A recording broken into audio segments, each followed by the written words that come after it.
upang siguruhin ang kaayusan, kaligtasan at kapanatagan ng mga evacuees. Mas pinaigting ng Taguig City Police ang kanilang presensya sa mga evacuation centers sa gitna ng patuloy na epekto ng masamang panahon.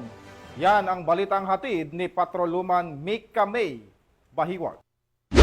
Sa gitna ng matinding epekto ng habagat na nagdulot ng pagbaha sa ilang bahagi ng Taguig City, agad na kumilos ang Taguig City Police Station ng Philippine National Police upang tiyakin ang seguridad at kaayusan sa evacuation center ng Barangay Hagonoy.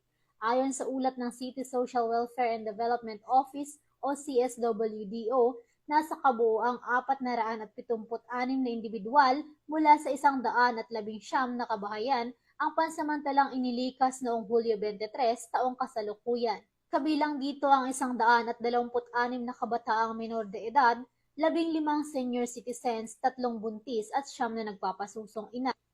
Bilang isa sa mga ahensya na nagpapatupad ng kaayusan at kapayapaan, kami rin ay nakikiisa sa pagpapatupad ng kaligtasan sa panahon ng sakuna.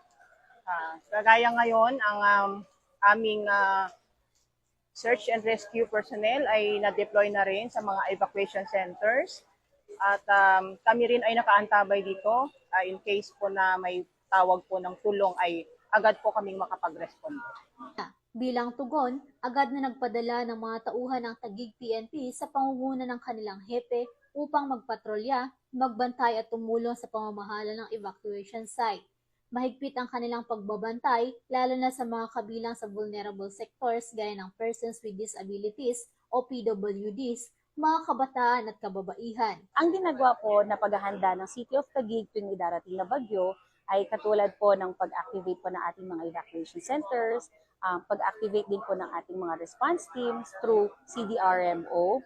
At nandyan din po yung patuloy po natin na pag-warning o patuloy na paalala sa mga residente po natin, lalo na doon po sa may mga flood-prone area.